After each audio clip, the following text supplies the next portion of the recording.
Good evening, everybody. Welcome in. We'll get started here in just a few minutes. We'll let some more people file in.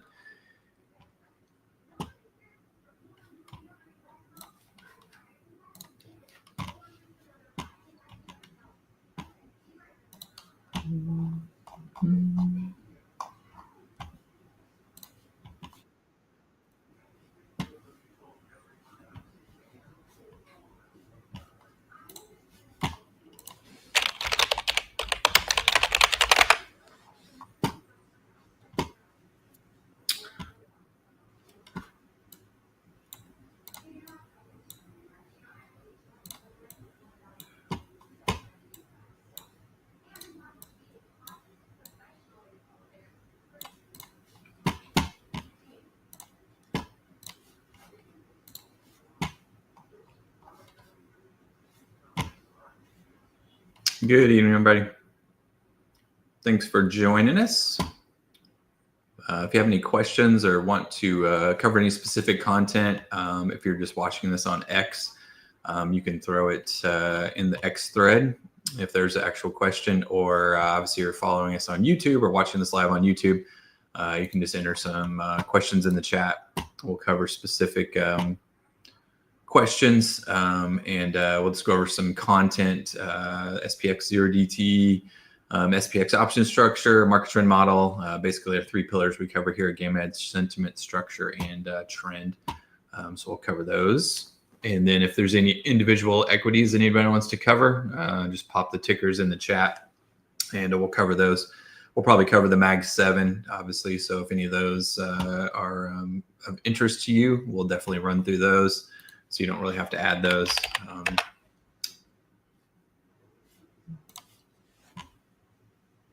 We'll just give everybody a couple more minutes to file in here. Maybe 8:05, somewhere under there, maybe. What's up? How are you? Doing good. How you doing? Fantastic. You got, you can share whatever you want. I just threw the market trend model up. So if you got specific, you can take over. Can everyone hear us? All right. Anybody? Anybody?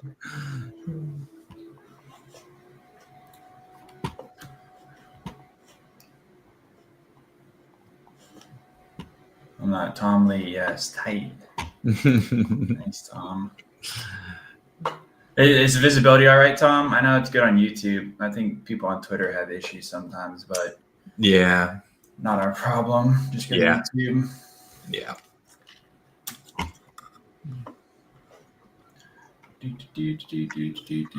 I got my Game Edge gear on. Where's your Game Edge gear? Come on, man. There you go. I wore it on Friday night. It got a little cold in here. So. Yeah, it's cold here.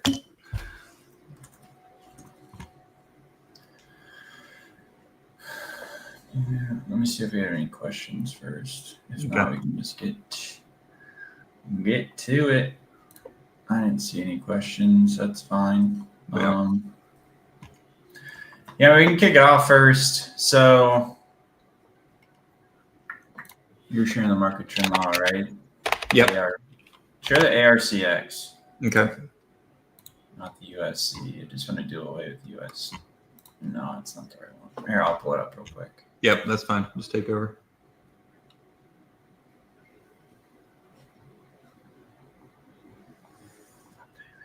We're so prepared. I love it.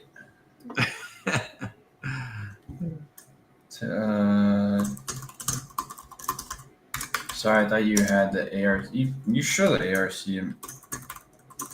Yeah, right here. Oh, you mean the full? Oh, yeah. I'll just take mine off. Oh, you mean with the yeah. Yeah, with the filter tick on it. Yeah. Whatever. We'll get to it in a second. It's fine.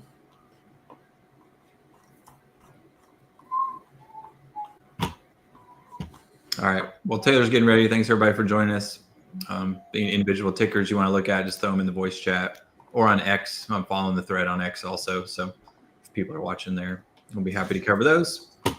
So just cover sentiment, structure, and trend as we always do in our pre-market prep, as well as individual equities and anything else anybody wants to talk about. So market related. So share screen, entire screen, bam, bam. I was directed at Tom. Market related stuff.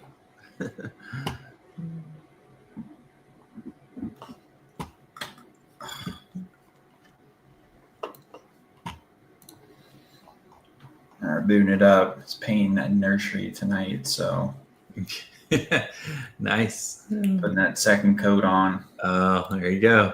Eggshell. I painted 2 walls, and my wife was like, it's not dark enough blue. So Gray. Yeah, gray was our nemesis because I was seeing blue and she was seeing purple, and grays are tough. So no, we got the right one. nice. Got the right one now. So Okay, you're good to go. yeah, sorry, we're letting the market trend model up real quick. It takes a second.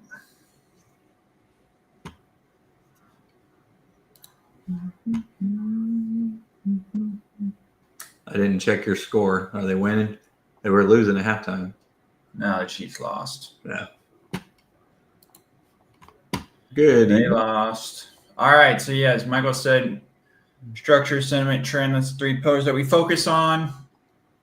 Obviously, structure and sentiment, right, we get from just options market positioning. We'll get to that in a second. In terms of the trend, market trend model is something we really like to focus on, built on the tick index. If you guys aren't familiar with that, in just Investopedia, you can get a good flavor for you real quick. But kind of long and the short of it is just, a way of measuring kind of the buying and selling being introduced to exchanges. And so, right, we built this little model out to help us understand the short, medium, and long term of that tick index. We created a time series out of it. Most platforms just kind of show you an intraday tick. So again, we create a time series out of it, what we call the cumulative tick, which is this bolded white line. So I can help us understand kind of in the moment what the trend is doing, both intraday and kind of, on a short-term basis. So obviously we were talking about, this would be Friday, Thursday, Wednesday, Tuesday into Wednesday, right? A bit of a consolidation action and really started to lose the short-term moving average ribbon, right, which we call the railroad tracks. That's kind of a good 3 to 5 day swing trading signal. Lost that on Wednesday. Thursday, we lost the rainbow ribbon, right? This is just kind of a ribbon based off of, key turning points in the market from a long time ago. So it effectively just acts as kind of a, simple moving average kind of ribbon at this point. But nonetheless, right, it serves an important function for us in terms of our 2 mechanical strategies. Cumulative tick needs to be above both of those to be long. Thursday that turned off. It turned out to be a prudent signal, right? Because we, bit of a decay.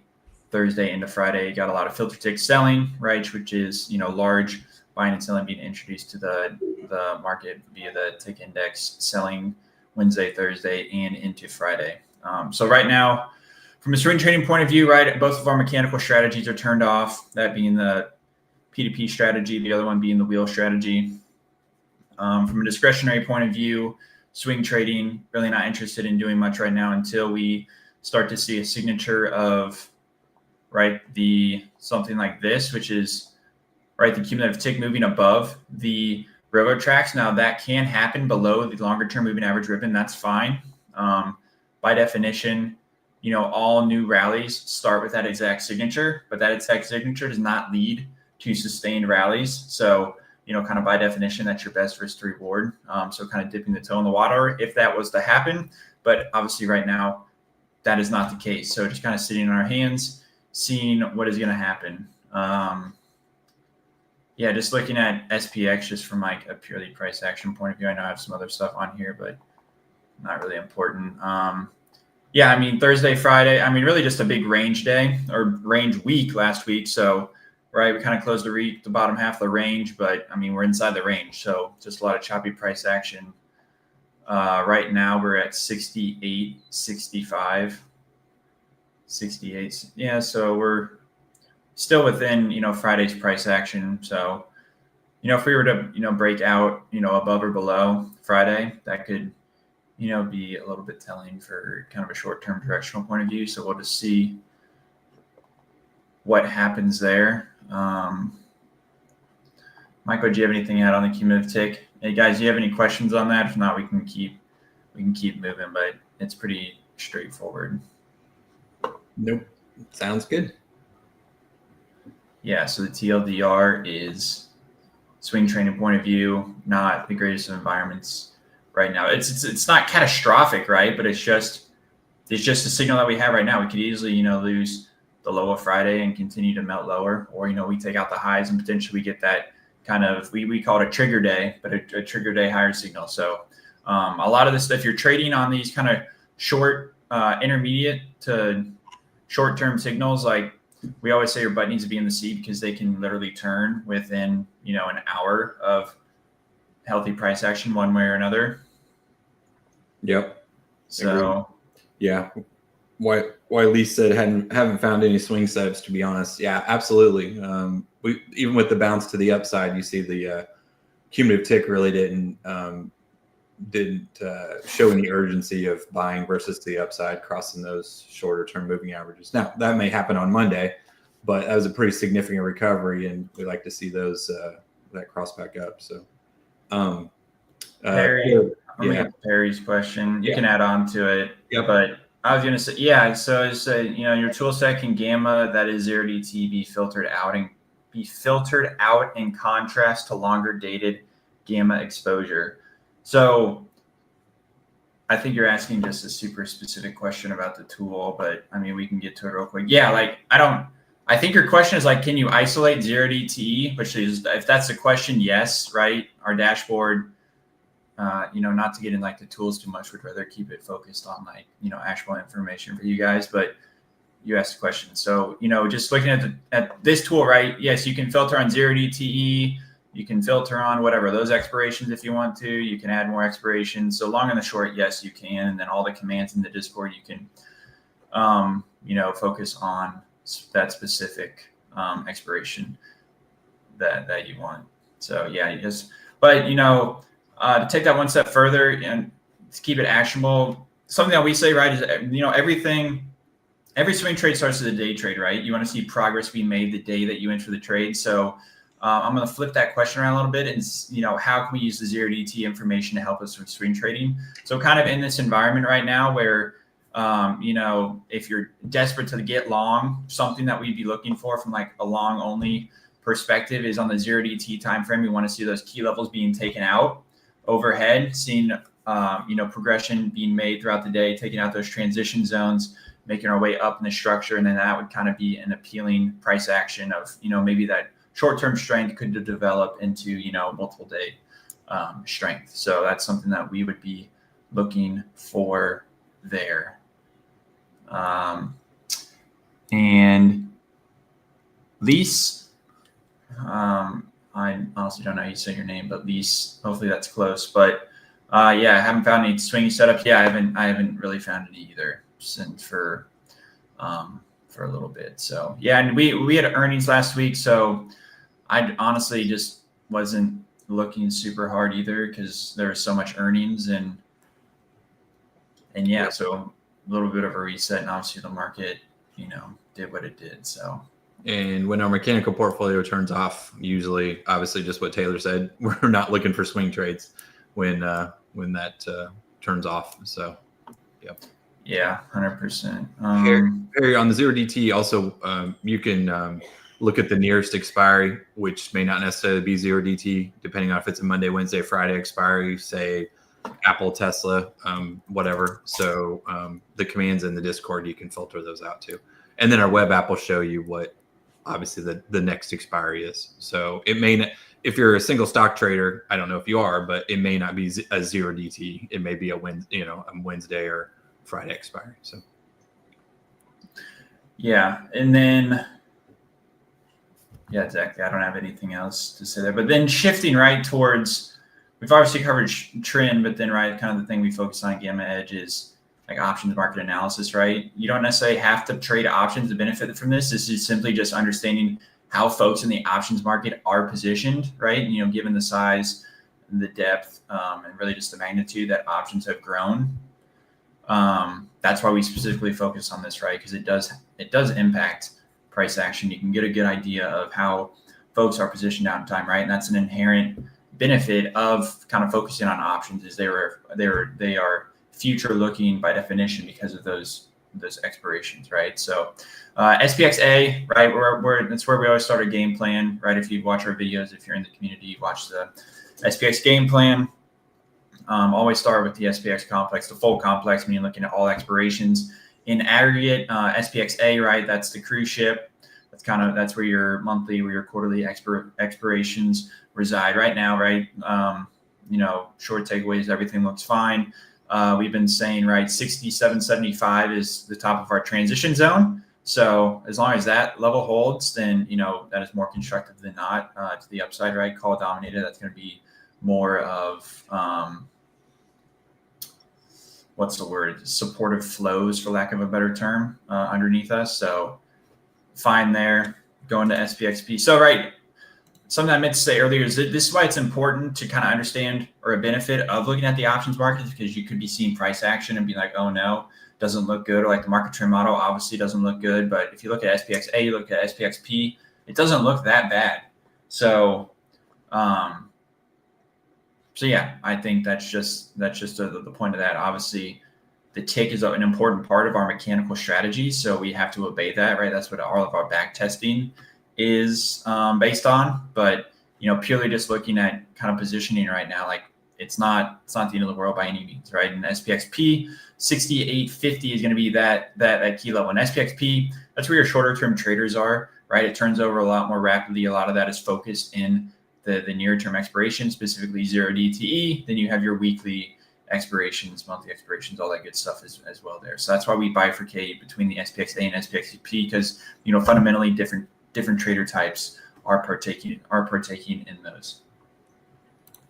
You can derive different information, right? So 68.50 key level that we have right now. Keep in mind, we'll get all of our over the weekend updates tomorrow morning. And so as this structure is updated from the information we get from the OCC, obviously that'll be reflected in our pre-market commentary.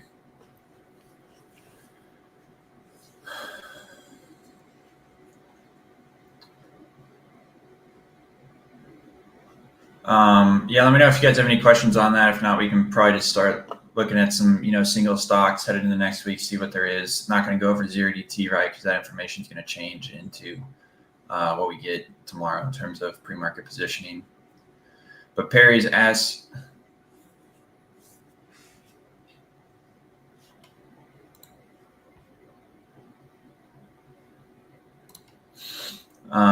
what about 0 DTE for SPX? Is that a viable way to make trade selections with?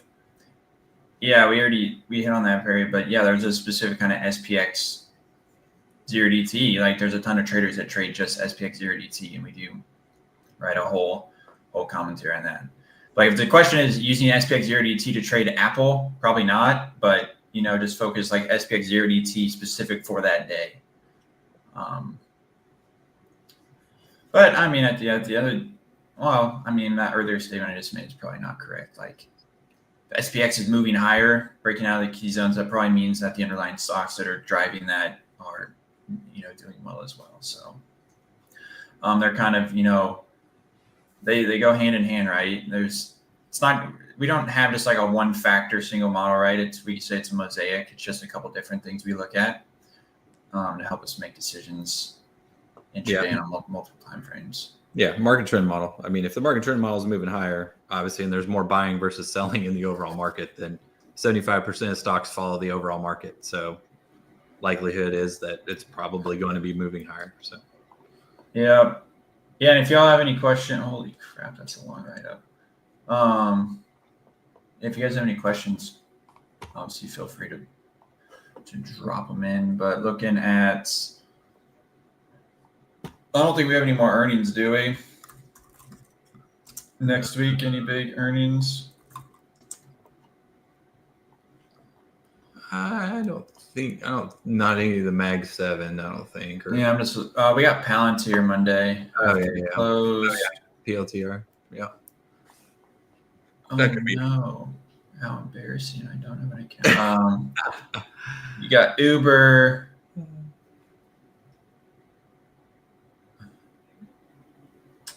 Bitcoin. Good one, Tom. Yeah, AMD Tuesday. Is that Hood on Wednesday? Yeah, you got Hood after the close on Wednesday. Yeah. That's about it. Yeah. You got Square, XYZ on. McDonald's. It's gonna let us know how the economy is doing. Yeah. Dude, I don't get freaking XYZ. I would think that company would be so much more than what it is. Yeah. All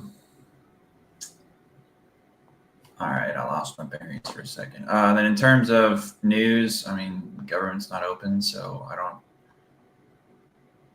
I guess they're coming out with all this stuff. I think so. They're supposed to, I think, but we'll see. I think there's 9 a.m. Is there some Monday maybe? Yeah, Monday it says ISM. Oh yeah, 10 a.m. Yeah. Oh, I guess this JOLTS must be dependent on government. Probably. Unemployment. Yeah, whatever, guys. If we sound like noobs with this stuff, I don't really care. If you guys better understand it and all this data actually is coming out, let us know. But this tentative, I'm assuming, is government dependent, so probably not coming out if the government's not open. You can tell we don't trade that stuff. And it's Bitcoin earnings. Yeah. Every day. Oh, well, we can look at there's Bitcoin, just Choppy Max. That's all right, Perry. All good. We can look at SoFi. We'll look at the web app. Yeah. I think a couple people asked me about it last week. You might ask me about SoFi last week. Too.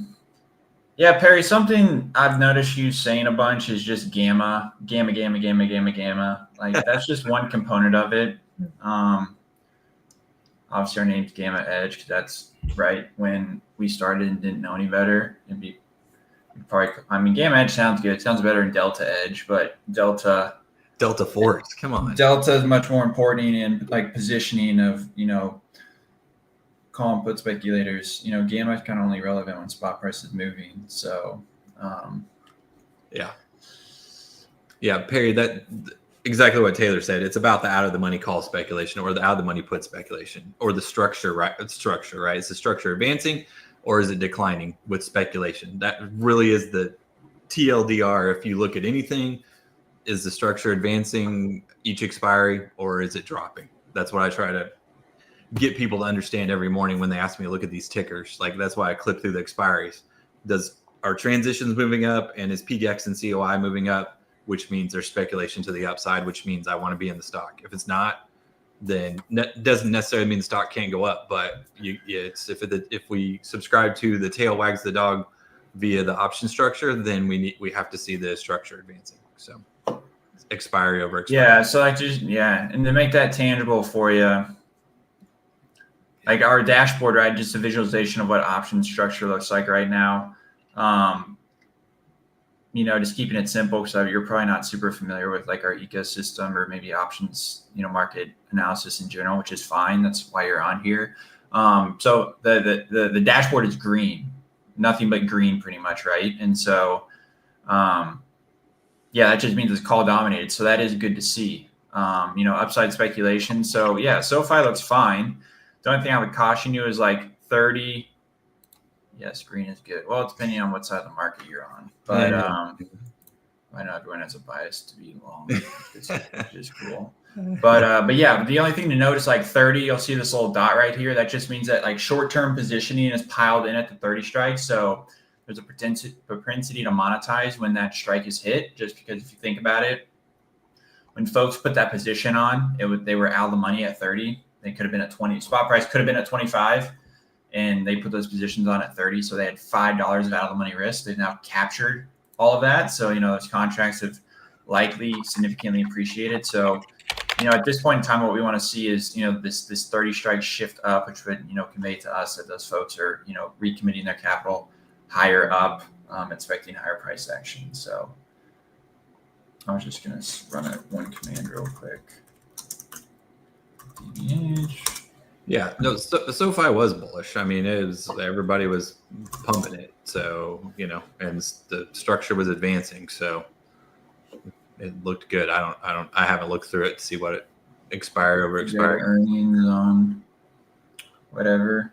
Yeah. Yeah, and just like another thing, so this is called a GEX ratio. It's just measuring cumulative call gamma relative to cumulative put gamma. So, lack of better, just think about it like a put call ratio, but it has a time element to it. So that's a little bit better because gamma, right, is more sensitive, shorter term. So kind of as traders, right, we get the benefit of understanding how that positioning shorter term is shifting, which impacts this ratio.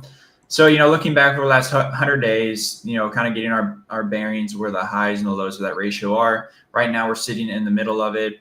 So that's fine.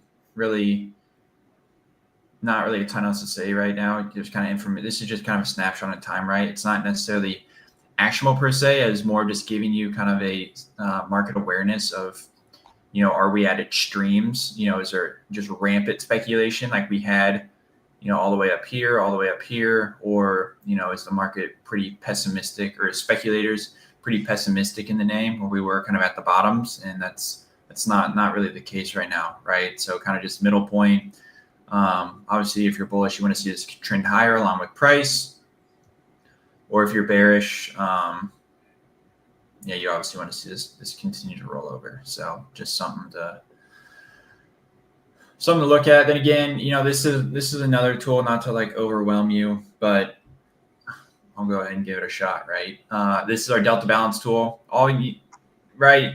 This is all historical data. What's most important, this is the future out data. So again, as I noted before, options markets are inherently forward looking. So we can look at those forward expirations to understand how people are positioned, whether that's bullish or bearish. And we can understand how that positioning is changing, not only day over day when we run these commands, tomorrow, the next day, to see how the shapes shift from one day to the next, but also, how folks are positioned out in time. And so you can see right now, over the next 3 expirations, they're positioned fine, but then 1, 2, 3, looking out, at the end of this month, which is the monthly expiration, really see it start to weaken. So that's just something to pay attention to.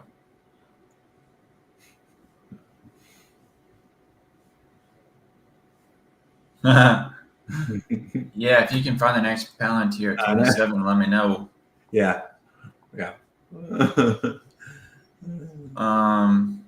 So yeah, Palantir, that's fine. We'll just go over the big stocks real quick. Yeah. Let me know if you guys have any questions. If not, we'll just go over these stocks and call it a night. Not sure if you guys have any other questions. The other thing, real quick,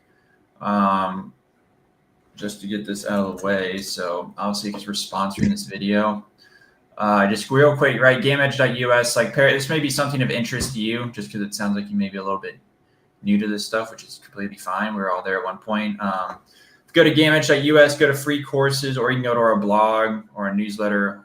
Basically, all of our education is free, right? So GameEdge FastPass, this is effectively everything a paid member gets in terms of, all of our educational content kind of laid out in like a systematic way that makes sense, like quick start guides for swing traders, zero DT traders, pieces on how to use each of the tools, the strategies we use, the frameworks we have, all that good stuff. So this is a good place to start. And then, once you've kind of gone through it, you can schedule Zooms with us to go over stuff, or, whatever you want from there. It's up to you. But, we just offer that as kind of a good introduction for people into this, or, if you're familiar with it, kind of understanding how we approach things. So that, let's go over this real quick, right? NVIDIA, this is just over here in this upper right quadrant. That is just a script that we produce every day that just has our levels on it. Because we know a lot of people, right, look at charts through TradingView. So we just want to make it easy for you guys to look at that. NVIDIA, right, obviously bullish. Why? Because it's at all-time highs, and it's more bullish than all-time highs. But the thing to note is, right, it's unable really to advance above its plus X level, which is kind of where it bumped its head all day on Friday. So there's something to keep in mind there. We hit on that earlier with SoFi. We want to see a good bit of distance between, P-trans, which is our key upside acceleration level. That's our entry level on long trades. Think about it like that. And plus X is really our upside target. So right now, the dynamic risk to reward on this name is to the downside. just because from a trading point of view, like it certainly can move higher, but we want risk reward being our favor when we're entering trades. Kind of a systematic, repeatable process, right? And so that means that we're going to be entering more trades around P-trans with a move up to plus GEX, not a move up to plus GEX hoping it goes higher than what our profit target is. So anything else to add there? Perfect. Sweet.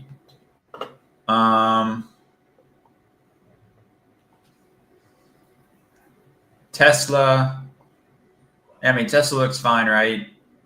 Not really a ton else to say here, right? Hanging around COTMP, right? You just kind of think of that as a key downside level. P-trans, again, it's above that as well. You can see it held out on Friday. So, I mean, this name looks good. Keep in mind, the overall market, we want to see it improve first. So, I'm going to be talking about these stocks in isolation of the backdrop that we already talked about, but that's a key factor that should not, not be not considered in all this stuff.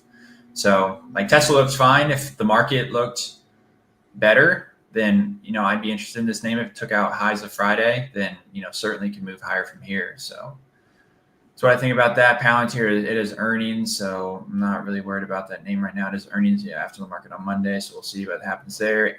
AMD is earnings on Tuesday. Again, you can see though, it's holding those key downside levels that we have. 0 GEX P-trans, that's all good to see. What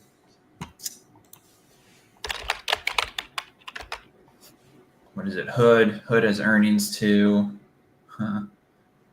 That name looks fine though. Apple, I mean, it had earnings last week. Nice move to all-time highs. We'll just go look at Apple here real quick. ANET, yeah, we'll look at that later. Apple, yeah, I mean, Apple, right? Super bullish. Just in terms of, speculation, positioning. I know I'm just throwing out buzzwords right now, but that's because I'm distracted trying to type this in. Yeah, sorry, but, call dominating above the spot price. Again, thing to note is this dot right here, short-term speculation, and this dot right here means overall speculation.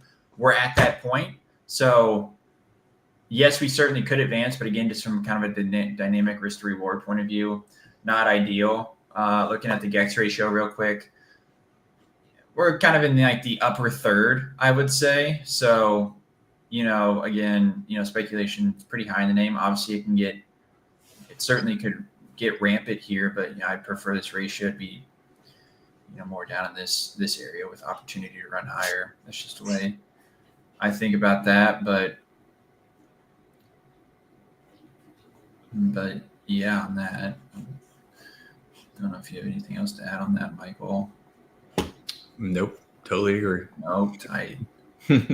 Amazon, I mean, funny enough, right? Amazon kind of topped out. It gapped up right to plus COI on Friday or whatever, which is kind of cool. Which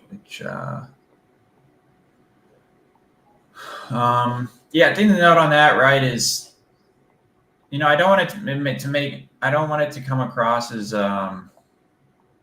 shit, where did it go? As right, we give you 100 levels a day and it's like, oh look, one of our 100 levels hit, right? No, it's like we have 4 or 5 key levels we pay attention to, and some days they matter, some days they don't.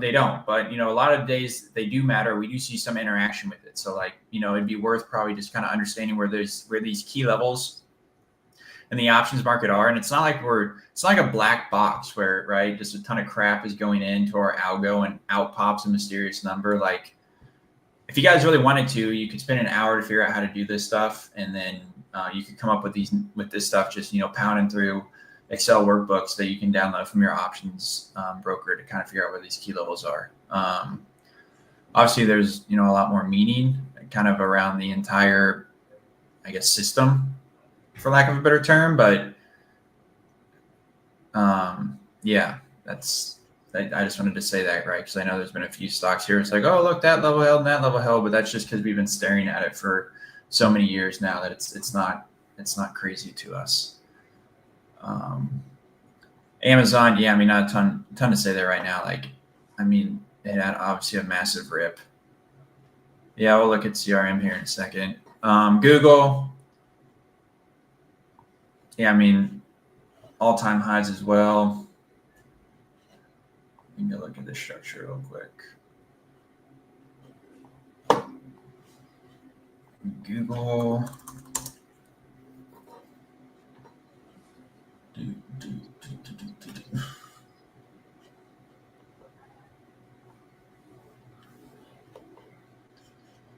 Yeah, so looking at Google, right? I mean, it's at a short-term kind of profit-taking level. 300, it certainly could move to, but again, kind of needs a little bit of a reset just in terms of positioning. Obviously, had the nice bump with the earnings. So once you kind of move up, you gap up that much into the structure, it takes the structure a little bit to catch up to that. So Microsoft, kind of an ugly chart, to be honest with you. All these gapped up, right close to extreme levels. Yeah, it's kind of hard. Yeah, the highest speculation levels. I mean, like almost all of them gapped right into these levels overhead, and historically, what we see is monetization. Right, people want to get paid for their risk. So, I mean, there's really nothing out of the ordinary that we're seeing with the charts at the moment. I mean, now it could morph into something else, but if you're long and you want to get paid for your risk on the gap up, and they gapped right into areas highest, strike where most people were holding, how the money calls. So if it went from a 20 delta to 50 delta, most people are taking profit. So, well, you can also see too that,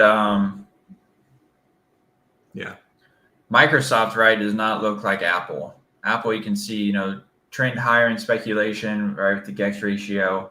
Microsoft has kind of been beaten down a little bit. So obviously those are two. That's another kind of benefit. You can kind of compare these to understand, what looks good, what looks bad. Going over to the dashboard real quick too, you can see a little bit more red just appearing in the net delta column. That's just positioning. So yeah, I mean, it's right in the middle of the transition zone. So obviously not as favorable of a setup or positioning as all the other stocks we've looked at so far. Yeah, I don't know. All this is just telling me, right, just kind of swing trading point of view. Like, yes, you could probably catch a little pop up if we were to move higher, but like this is not really the makings of like a sustained rally right now. So I probably won't be too interested in doing anything until that improves. We had some stocks people wanted to look at, right? Yeah, Walter. Yeah. So the main thing is I would suggest on that, he said, let me clear earlier. So he said, being all cash, it's tough as a trader. I'm throwing this on the stream there. So being almost all cash, it's tough as a trader to get in anywhere. So I would, if you follow us any amount of time, the market trend model is where we would re-enter the market. That's the simplistic form. Obviously, when it starts turning back up, we want to do progressive exposure. So if you don't know what progressive exposure is, basically when you get a signal, you don't go 100% portfolio in, right? You stack that day over day, and whether that is the first time you cross back up, you put 25% of your portfolio in, and if the signal continues, then you just keep stacking those every day. Like our railroad tracks or our shorter term moving averages, those are 3 to 5 day trades, right? So you could get to 100% exposure if it's a strong uptrend, but you may only get to 50 or 75% exposure. And then once that signal turns off, then you start taking profit. So that's how we would systematically get back in the market if you're all cash. Obviously, we'd be looking at the SPX structure also to continue to see it improve from put dominant state to call dominant state. But if you're just simplistic wanting to look at one tool, the market trend model is basically, that's our golden tool that we look for starting our exposure back, and that's why we base our mechanical portfolio on it. So so that would be the first thing I would look at. So you could look at all the pre-market preps we did in the beginning of this video. So I think that would be key. So yeah, I'd say too, from like a discretionary point of view, like the market's at all-time highs. All the big stocks we looked at have gapped up to all-time highs. So like It's just hard to get positioned right now. We need a pullback. From a swing trading point of view, you want a pullback to happen. So, go do your rain dance or whatever. But yeah, it's hard to, put serious capital to work. Yeah. Oh, you want pullback to key gamma delta levels that we talk about in the mornings, right? So just lay those out, and whether that's a round number, whatever, however you look at the market, preferably we look at the option structure. Obviously, we want to be above P trans or our transition level, right? Because that puts us in a more call dominated. No, we need something like this. We need back to 6,000. Come on. I mean, we forget it, but to Taylor's point here, we talk about the hedging to the downside, right?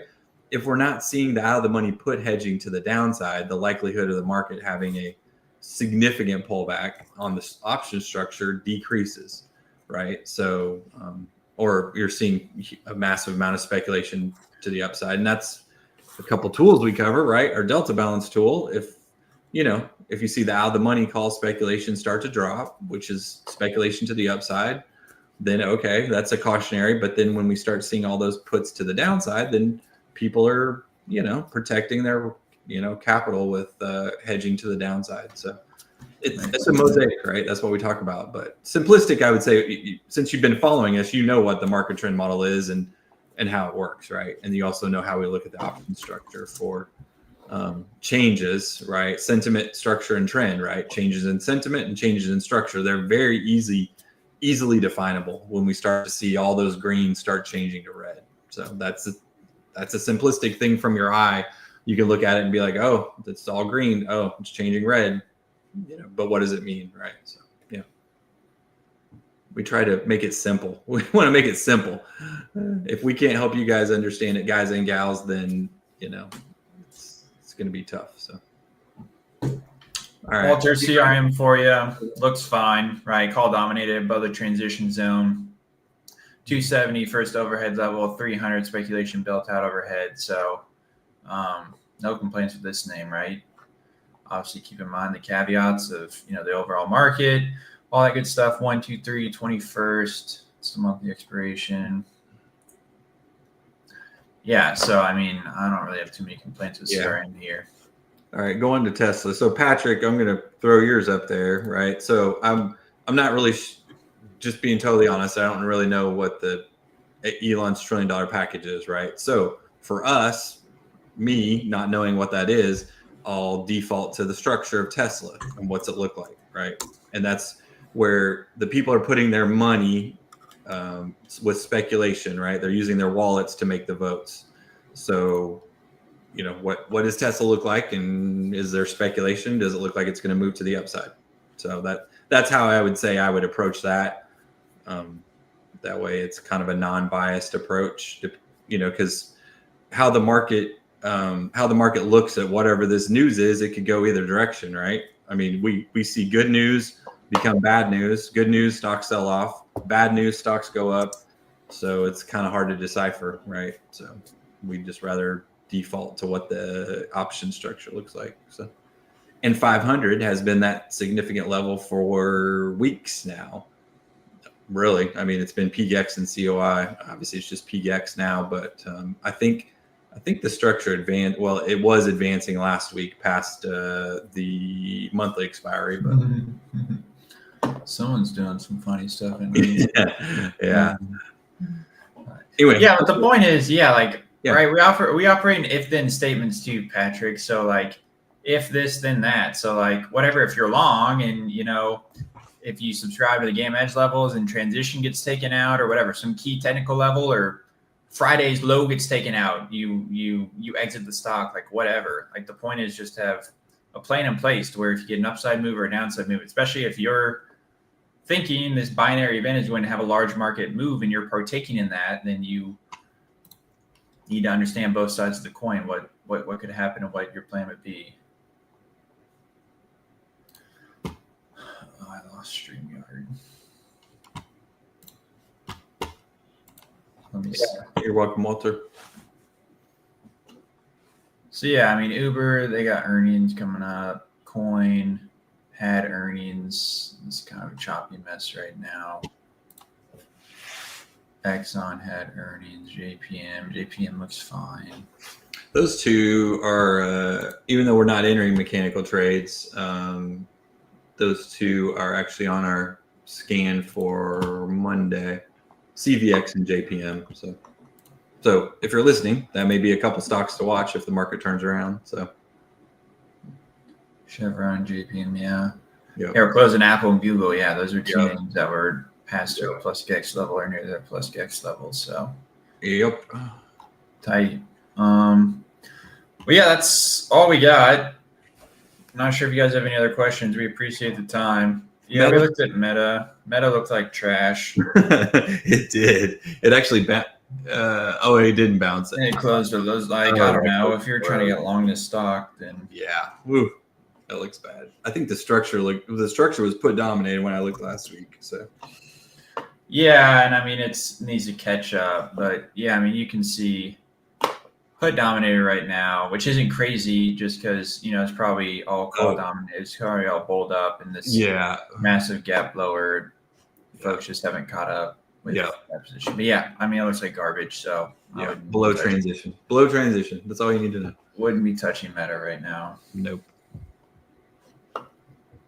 So not sure if that's the answer you wanted, but that's and what you got. I wouldn't be. This is not financial advice at all, but I wouldn't be shorting here either because you're really in the middle of no man's land with this major gap. So you really have no good risk reward level. You do have on our TradingView script there, you see the negative GEX above. So if you were looking to short and you recovered negative GEX or in trans, then that might be a signal to get out if the structure continues to change and move above those key levels or technical level, whatever you trade. Yeah. So. Yeah, I mean, depending on what your risk tolerance is, you can just use the high of the gap down day as your stop loss, which kind of corresponds with negative GEX. Yep. Funny how that cool works. How those work out like that. It's amazing. Magic. Yeah. Okay, that's funny, Tom. I gotta put that on our stream. Shorting, that's un-American. I know. Well, funny. Never mind.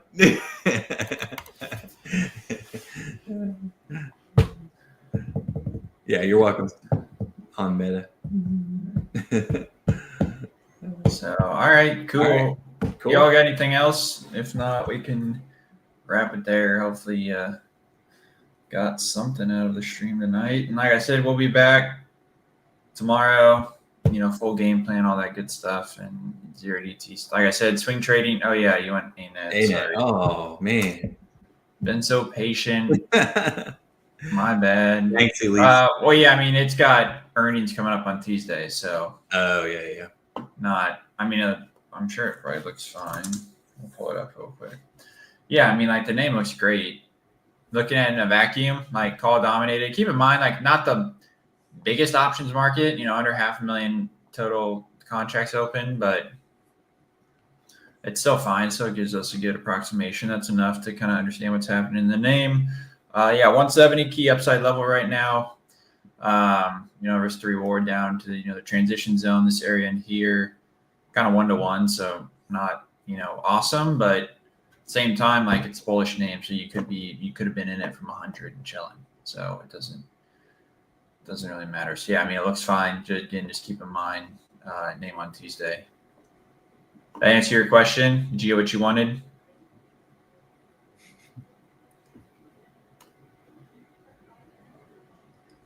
Yeah, so exactly what we kind of just went through. Yeah, looking at this, right? Yeah, understanding first off, right, is it call or put dominated? Second, where is it trading in relation to P-trans, which right is kind of our key upside kind of entry acceleration level. And then third, where are the key upside targets, right? Which are these two green dots. Left dot is kind of short-term speculation. Right dot is overall speculation. 170 right now is that key level. So it looks fine. Yeah. Fourth thing is if you're swing trading, you would just flip through the expiries and see if the structure continues to advance or starts to drop. So depending on what your target time frame is. So. But since earnings are on Tuesday, then that's going to skew the speculation a little bit. So.